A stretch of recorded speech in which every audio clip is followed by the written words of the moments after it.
बोलिए भारत माता की, भारत माता के, भारत माता के। लोकतंत्र के सेनानियों की, लोकतंत्र के सेनानियों की। आज के इस लोकतंत्र सेनानियों के सम्मान समारोह एवं संविधान हत्या दिवस के अवसर पर इस कार्यक्रम में मंच पर विराजमान लोकतंत्र सेनानियों प्रदेश के अध्यक्ष और राज्यसभा के सांसद, आप सभी के प्रिय सम्माननीय राजेंद्र गहलोत जी,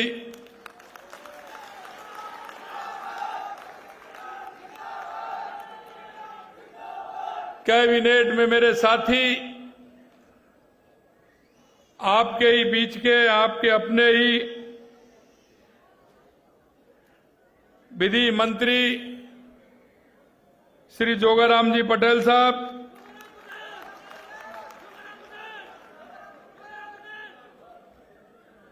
कैबिनेट में मेरे दूसरे साथी, आपके ही संभाग के भाई जोराराम जी कुमावत साहब, विधानसभा में मुख्य सचेतक सम्मानीय जोगेश्वर गर्ग साहब, हमारे कैबिनेट में राज्य मंत्री आपके अपने ही भाई के बिश्नोई जी,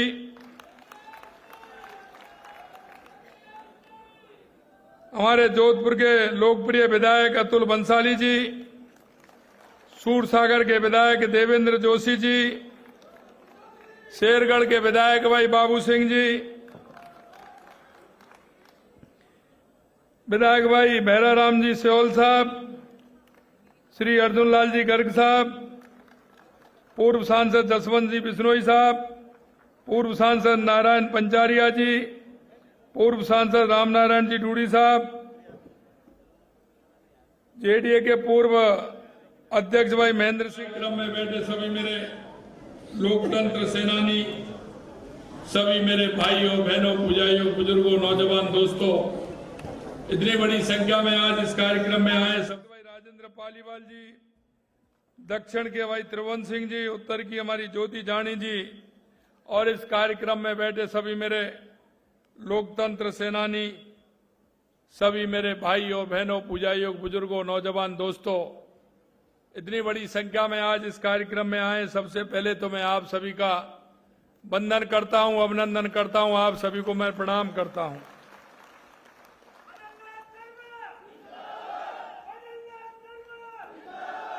आज हम सब यहां संविधान दिवस को स्मरण करने के लिए एकत्रित हुए हैं। आज 26 जून और गुरुवार है। याद कीजिए 50 साल पहले भी 26 जून और गुरुवार ही था। ये संयोग है, लेकिन 50 साल पहले 26 जून की जो सुबह आई थी, उसमें आपातकाल की कालिक लिपटी हुई थी। आपको हमारे गहलोत साहब ने बहुत बड़े संस्मरण सुनाए, और मैं आप सभी भाई बहनों से कहना चाहता हूं कि जो सामने हमारे लोकतंत्र सेनानी बैठे हैं, इनके पास समय निकाल करके घंटे, आधा घंटे आप बैठना। कई लोग कहते हैं, अभी कह रहे थे कि 50 साल इमरजेंसी को हो गए, लेकिन आप याद क्यों करते हैं? अरे कांग्रेस के लोगों, मैं आपको कहना चाहता हूं, अरे इनकी तो पीढ़ियां याद करेंगी। वो याद इसलिए करेंगे कि इन्होंने उस दंश को झेला है। भरी जवानी में जब ये भारत मां का नारा लगा रहे थे, इनको जेलों में ठूस के डाल दिया गया था। अभी बता रहे थे हमारे व्यास जी, दोनों, उनके पिताजी और वो दोनों जेल के अंदर बंद थे। ऐसे कई लोग थे जिन्हें, 3 भाई हैं, तीनों भाई बंद हो गए, साथ में पिताजी भी चले गए। अरे उनका परिवार का ख्याल, उनके माता पिता का ख्याल। अरे आपने तो ऐसी दरिंदी की थी, अगर किसी लोकतंत्र सेनानी भाई का अगर जेल में बंद है, उसकी माताजी का देहावसान हो गया, उनके पिताजी का देहावसान हो गया, या उनके किसी बुजुर्ग का, बाबा का या दादाजी का हो गया, आपने उनको छुट्टी तक नहीं दी कि वो उनका दाह संस्कार करके भी आ जाएं, दाह संस्कार करके भी आ जाएं। क्या ये बात भूलने वाली है? क्या ये उनके बेटे को पता नहीं होगा? आने वाले उसके नाती को पता नहीं होगा? उसकी पीढ़ी को पता नहीं होगा? कांग्रेस के लोग कहते हैं कि ये भूलने वाली बात है। अरे ये पाप कभी भूला नहीं जाता है।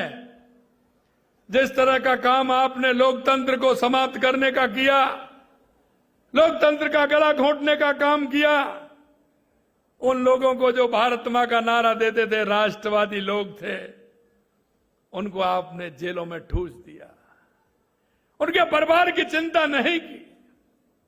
लेकिन मैं धन्यवाद देना चाहता हूं हमारे उन संघ के सभी कार्यकर्ताओं को, हमारे आरएसएस के सभी कार्यकर्ता, हमारे जनसंघ के कार्यकर्ताओं को। वो ऐसे कार्यकर्ता भी थे जिन्होंने उन परिवारों का ध्यान रखने का भी काम किया था। ऐसे बहुत से लोग थे, पिताजी जेल में चले गए, लेकिन बेटे का दायित्व बन गया कि मेरे पिताजी तो जेल में हैं, मैं क्या करूं। वो डेली सूचना देते थे, और जो हमारे सेनानी बंद थे उनके घर की चिंता भी करते थे।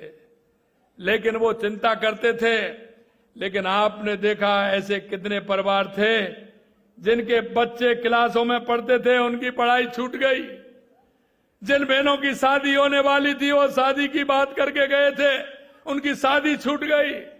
जिन बच्चों की शादी की बात कर रहे थे, उन्होंने समझा कि पता नहीं जेल से कब आएंगे, उनकी शादियां छूट गई थी। अरे ये कोई भूलने वाला विषय है क्या? ये कोई भूलने वाला विषय है क्या? जिसकी फटी नहीं बेवाई, वो क्या जाने पीर पर आई। गहलोत साहब, जब पता लगता आपका, जब कोई परिवार में से बंद होता और कोई इस तरह की घटना हो जाती, आपको ये साधारण लगता है? आप इसे साधारण कहते हैं? आपको अपने आईने में देखिए, देश की जनता से पूछिए कि उसके साथ कितना कुठाराघात हुआ, सिर्फ एक कुर्सी के लिए। आप कुर्सी के लिए क्या क्या कर सकते हैं, ये देश की जनता जानती है। ये देश की जनता भली बात जानती है कि आप कुर्सी के लिए कहां तक गिर सकते हैं। आपने देखा है आज स्टार्ट कहां से हुई है? स्टार्ट इस देश के बंटवारे से हुआ। महात्मा गांधी जी ने कहा था क्या देश का बंटवारा नहीं होना चाहिए। अगर सरदार पटेल देश के प्रधानमंत्री होते तो इस देश का बंटवारा नहीं होता।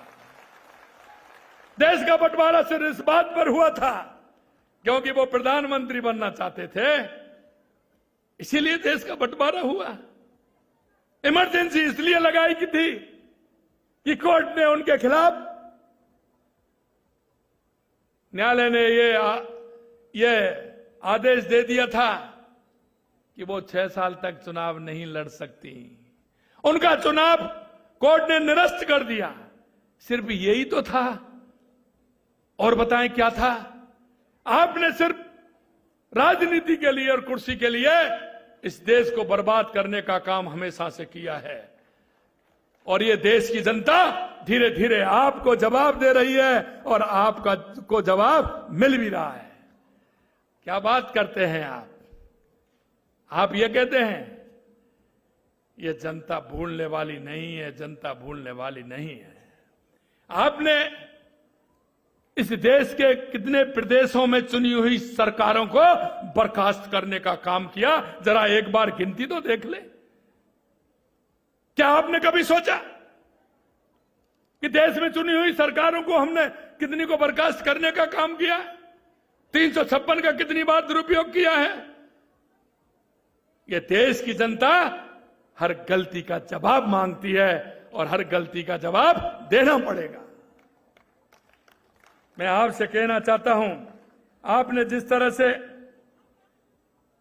लोकतंत्र के इन प्रहरियों को रौंदने का काम किया, हमने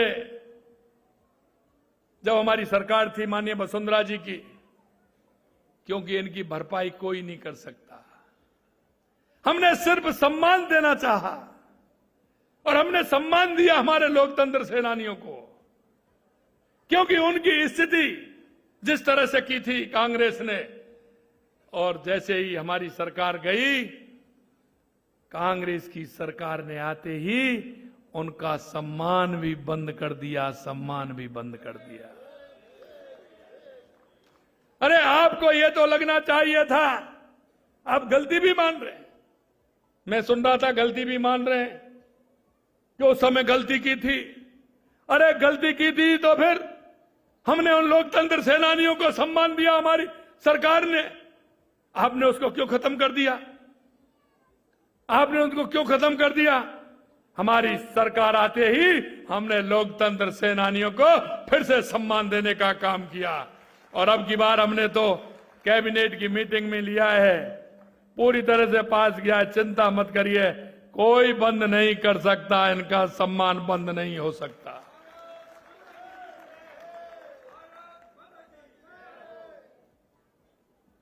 यही नहीं किया। अरे आपके जो विपक्षी लोग थे उनसे तो डर था, लेकिन अखबार वालों से क्या डर था? उनको भी जेलों में डाल दिया, उनकी प्रेस पर भी अंकुश लगा दिया, आम जन जो भी बोलता था उस पर भी अंकुश लगाने का काम किया, सेंसरशिप लगा दी गई थी, पत्रकारों को जेल में डाल दिया गया था। मीसा, DIR जैसे काले कानून के जरिए 1 लाख से अधिक नागरिकों को बिना किसी मुकदमे के जेलों में ठूस दिया। इसमें जयप्रकाश नारायण, अटल बिहारी वाजपेयी, लाल कृष्ण आडवाणी, मुरली मनोहर जोशी, राजनाथ सिंह जी जैसे तमाम हमारे नेता थे जिनको जेल में डाल दिया गया था। यही नहीं, विरोधियों को जेल में मानसिक शारीरिक यातनाएं भी दी गई थी। ये तो ये बता सकते हैं किस तरह की इनसे व्यवहार किया गया, सिर्फ एक भारत मां का नारा देने के ऊपर। उन्होंने कौन सा ऐसा जुर्म किया था जो उनके अंदर इस तरह की आपने यातनाएं देने की काम सरकार ने किया था? यातनाएं ये भी, किसी को दवा की जरूरत होती थी तो दवा भी उनको नहीं मिलती थी, भोजन भी कहने लगे 1 टाइम करिए। क्या स्थिति हुई होगी?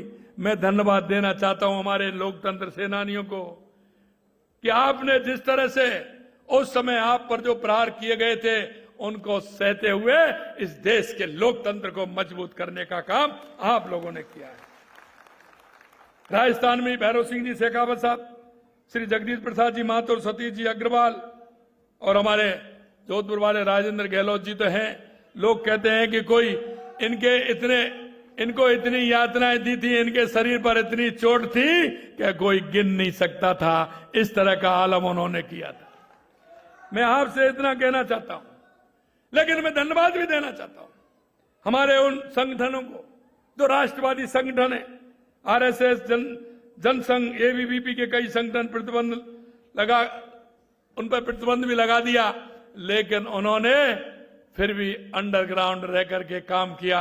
हमारे देश के यशस्वी प्रधानमंत्री नरेंद्र मोदी जी ने पूरे देश के अंदर ये अभियान चलाने का काम किया था।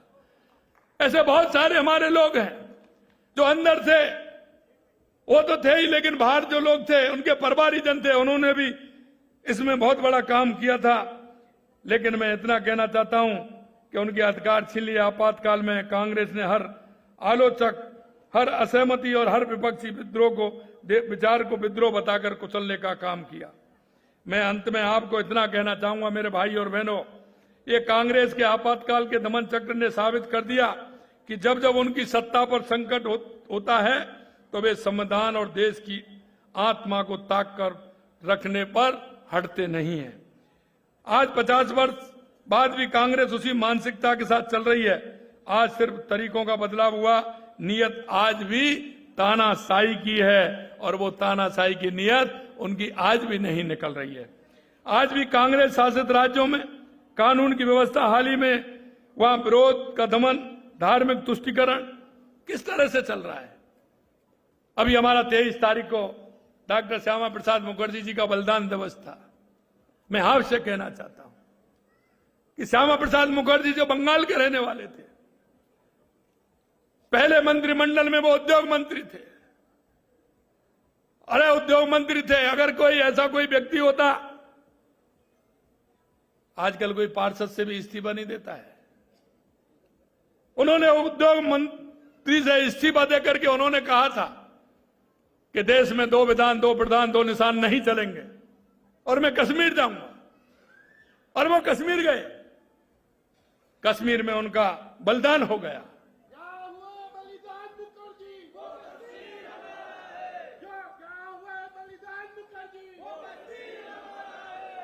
ये नारा नहीं था, ये भारत की आवाज थी। ये भारत की आवाज थी। हर गली से ये नारा निकलता था, जहां हुए बलिदान मुखर्जी वो कश्मीर हमारा है, और वो कश्मीर हमारा है वो सारे का सारा है। मैं कहना चाहता हूं, हमारे इन लोगों ने कितना तप किया है, कितनी तपस्या की है। आप कहते हैं कि इन्होंने क्या किया, आपको मालूम नहीं होगा, आपको मालूम हो भी नहीं सकता है। मैं इतना कहना चाहता हूं, आपातकाल में भी कांग्रेस का शासन था, राजस्थान में भी कांग्रेस का शासन था। यह बदलाव देख रहे हो, लेकिन अभी इनकी समझ में नहीं आ रहा है, और इनकी समझ में आएगा भी नहीं। आएगा इसलिए नहीं कि जो पार्टी पंचायत से लेकर के पार्लियामेंट तक थी, पंचायत से लेकर के पार्लियामेंट तक थी, वो धीरे धीरे उनकी जमीन खिसकती जा रही है। उनको आइडिया ही नहीं लग रहा है, उनको आइडिया नहीं लग रहा है। बड़ा दर्द होता है। मैंने कहा था कि 5 साल बनाम 1.5 साल, और मैं ऐसे नहीं कहना हूं, मेरे पास रिकॉर्ड है पूरा। मैं रिकॉर्ड से कहता हूं कि 1.5 साल के अंदर हमने कई क्षेत्रों में इतना काम किया है, वो 5 साल के अंदर कांग्रेस में नहीं हुआ था। लेकिन उनको अच्छा नहीं लगता है, उनको अच्छा यह भी नहीं लगता है कि हमारी सरकार जब से बनी है 7 सीटों पर विधानसभा के चुनाव हुए, 5 जीते। और अभी अभी आपने देखा 15 दिन पहले निकाय और पंचायत के 35 चुनाव हुए, भारतीय जनता पार्टी 27 जीती। फिर की कांग्रेस वालों को जमीन नहीं दिख रही है, ये समझ नहीं सकते। और इसलिए मैं कहना चाहता हूं कि अभी तो दर्द होगा। ये तो अभी स्टार्ट हुआ हूं, अभी तो दर्द होगा, भयंकर होगा। क्योंकि आपकी सारी बातें आगे भी आएंगी। राजस्थान की जनता को और देश की जनता को जो आपने दिया है, वो देश की जनता आपको छोड़ने वाली नहीं है। आपको एक एक बात का जवाब देने वाली है कि आपने जो किया है वो आपको भरना पड़ेगा। यह भी मैं कहना चाहता हूं। भ्रष्टाचार के मामले में जब भी गांधी परिवार पर आंच आती है तो कांग्रेस लोकतंत्र के खतरे को बताता है, शोर मचाती है। याद कीजिए, यही भाषा इंदिरा गांधी ने अदालत से अयोग्य घोषित होने के बाद अपनाई थी। आपातकाल में दिल्ली में भी मैंने जैसे कहा कांग्रेस की शासन थी, और अभी आप देख रहे हैं कांग्रेस वाले जा रहे हैं संविधान बचाओ। अरे तुम क्या संविधान बचाओगे? तुमने जो संविधान बनाने वाले का भी सम्मान नहीं किया। बाबा साहब भीमराव अंबेडकर को आपने कभी भी सम्मान नहीं दिया। आपने उनको उसके बाद टिकट भी नहीं दिया, और जब वो निर्दलीय चुनाव लड़े तो आपने हराने का भी काम किया। अगर बाबा साहब भीमराव अंबेडकर जी का सम्मान दिया तो भारतीय जनता पार्टी की सरकार ने दिया। भारतीय जनता पार्टी की सरकार ने बाबा साहब को भारत रत्न देने का काम भारतीय जनता पार्टी की सरकार ने किया। बाबा साहब के पंच तीर्थ बनाने का काम भारतीय जनता पार्टी ने किया। 26 नवंबर को संविधान दिवस घोषित करने का काम भारतीय जनता पार्टी ने किया, जिससे बाबा साहब का सम्मान बढ़ा। 26 नवंबर संविधान दिवस करने का काम भारतीय जनता पार्टी ने किया। ये अब छटपटाहट है, ये डबल इंजन की सरकार है, ये डबल इंजन की सरकार है और ये डबल इंजन की सरकार रुकने वाली नहीं है। ये मोदी जी के नेतृत्व में डबल इंजन की सरकार चल रही है। 1.5 साल के अंदर राजस्थान के अंदर जिन विषयों को हमने लिया वो आप सभी के सामने है, चाहे वो पानी का विषय हो या बिजली का हो, राजस्थान का हो या युवाओं के लिए नौकरी देने का हो, महिलाओं के सम्मान का हो, गरीब के सम्मान का हो। ये हमारी सरकार पूरी तरह से काम कर रही है। कुछ लोग राजनीतिक रूप से चर्चा करते हैं, उल्टे सीधे बयान देते हैं। अरे उल्टे सीधे बयान से पहले ये देख लेना, अगर ये पर्चा नहीं हो तो मैं भिजवा देता हूं। फार्म पौंड खेतलाई 32,164 और 5 साल में 29,443, ये आपका आंकड़ा है। यही नहीं, खेतों में तारबंदी का 2,53,000 और 1,13,000, ये अंतर आ रहा है। 5 साल का है, ये तो मैं 5 साल का बता रहा हूं। अगर वैसा बताऊं तो ये कहीं भी आगे नहीं है। 3 पन्ने मेरे पास हैं, जरा इनका जवाब क्या देंगे आप? आपके पास कोई जवाब ही नहीं है। मैं आपको इतना ही कहना चाहता हूं कि जिस तरह से आपने राजस्थान के युवाओं को, राजस्थान की महिलाओं को, राजस्थान के किसान को और मजदूर को धोखा देने का काम किया, उस दर्द नहीं समझ रहे हैं, उस राजस्थान के युवाओं का दर्द नहीं समझा। आपके कितनी बार पेपर लीक हुए 1.5 साल में? एक भी पेपर लीक हुआ क्या? ये नहीं दिख रहा है आपको? ये आपको देखना पड़ेगा। और ये हमको सलाह दे रहे हैं, आपकी सलाह को अपने पास रखिए, हमारी चिंता करने की जरूरत नहीं है। मैं आपसे यही कहना चाहता हूं मेरे भाई और बहनों, ये लोकतंत्र सेनानियों का जो देश के प्रति समर्पण भाव रहा है, मैं आपसे कहना चाहता हूं कि ये हमारे देश के लिए आप नीम की ईंट है। लोकतंत्र सेनानियों की ने जिस तरह का काम किया है लोकतंत्र को मजबूत करने का, आज पूरा देश आपने जो किया था और उस तरह से लोकतंत्र का बचाने का काम किया, आज हमारा लोकतंत्र उतना ही मजबूत हुआ है। आप सभी को मैं बहुत बहुत शुभकामनाएं देना चाहता हूं, बहुत बहुत बधाई देना चाहता हूं और ये कहना चाहता हूं आपसे, जिस तरह से इन्होंने हमेशा लोकतंत्र के लिए, हमारे लोकतंत्र सेनानियों ने जो पीड़ा एवं कष्ट सहे, उन्हें भारतीय लोकतंत्र के इतिहास में एक प्रेरणादायी अध्याय के रूप में हमेशा याद रखा जाएगा। लोकतंत्र की रक्षा के लिए उनके त्याग एवं बलिदान के प्रति हर भारतीय के मन में अगाध श्रद्धा और सम्मान है। आइए आज के इस अवसर पर हम सब मिलकर संविधान लोकतंत्र की रक्षा का संकल्प लें और हम सभी ये प्रण लें कि लोकतंत्र, संविधान और स्वतंत्रता की रक्षा के लिए सतत प्रयत्नशील रहेंगे। और मैं इतना और कहना चाहता हूं, आगे आने वाली जो हमारी पीढ़ी है, इसको भी हमें बताना है कि लोकतंत्र के मायने क्या होते हैं, क्योंकि इस देश की आजादी के लिए हमारे उन महापुरुषों ने, हमारे उन वीर सपूतों ने जिस तरह का अपना बलिदान देकर के हमारे देश को आजाद कराने का काम किया। मित्रों, इस देश हजारों सालों की गुलामी का दंश झेला, हजारों सालों की गुलामी का दंश झेल रहा था। कभी हूण आए, कुषाण आए, कभी इस्लाम आए तो कभी अंग्रेज आए, लेकिन मैं आपको कहना चाहता हूं, हमारे उन वीरों ने, हमारे उन वीर पुरुषों ने, हमारे उन बलिदानियों ने, हमारे उन महापुरुषों ने इस देश को आजादी दिला करके हम सबको आजाद करने के लिए, और हम एक स्वच्छंद काम कर सकें, अपने मन का काम कर सकें, ये आजादी उन्होंने दिलाई और आज लोकतंत्र को मजबूत करने का काम किया।